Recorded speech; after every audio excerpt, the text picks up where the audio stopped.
Hello, my name is Stjin Broecke. I am a senior economist at the OECD, where I lead the organization's Future Work initiative. Recently, we have engaged in a new and exciting program of work to better understand what impact artificial intelligence will have on the labor market. Will it further automate jobs, and if so, which ones? Will it improve job quality or worsen it? And what with the ethical concerns that have been raised? What will AI mean for disparities in the labor market? Will we be able to harness the opportunities that it offers to reduce inequalities, or will we instead see inequality rise even further? To try and find out more about what impact AI will have on the labor market, I'm speaking to a number of experts to try and learn from their own research on what AI will mean for the labor market. My guest today is Professor Isamu Yamamoto from Keio University in Japan. Professor Yamamoto has recently carried out a cross-sectional survey of households in Japan on the use of AI in the workplace, and he is now in charge of a new project which will track households' use of AI over time. Professor Yamamoto, thank you very much for accepting to speak to us and to share your insights. In particular, I am very pleased to have an expert from Japan here today, one of the leading countries when it comes to AI development and adoption. Can you tell me, in the Japanese context, what is the impact of AI on the labor market?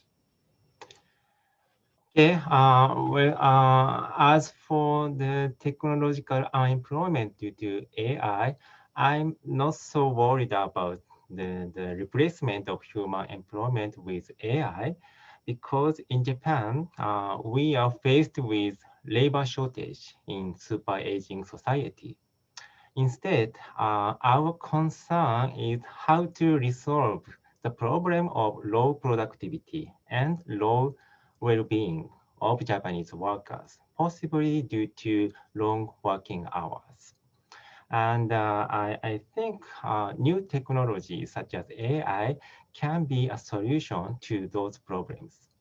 In fact, in my research using the cross-sectional data of 10,000 workers or 2-year panel data of a small number of workers, I got several findings of positive effect of AIs. For example, after the adoption of new technologies in the workplace, there was an increase in workers' well-being, such as job satisfaction, mental health, work engagement, and subjective productivity. And there was a decrease in their work hours as well. And under those changes, I also observed a shift of workers' task. That is a change from routine to non-routine and abstract one. Although the number of workers who recognized the usage of new technology such as AI is very limited in my data, like 10 to 15%, I think these changes so far can be regarded as a good feature of collaboration of workers and technologies.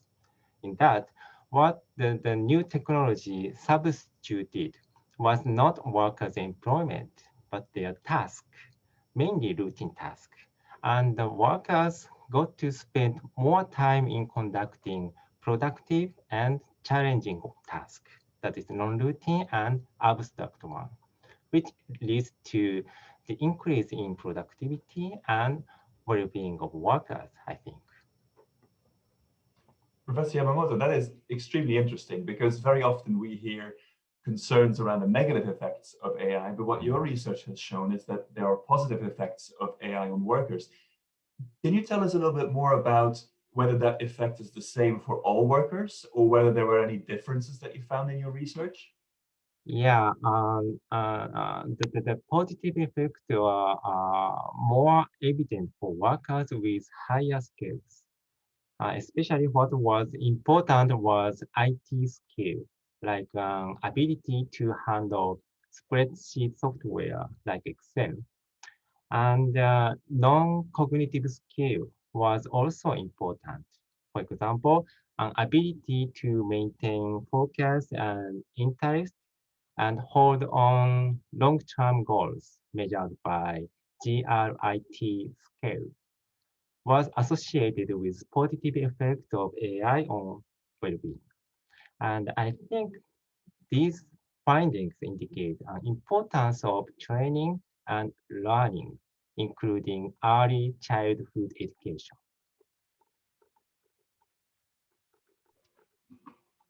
So first of all, I think this is very interesting. These were findings from a cross-sectional survey that you did.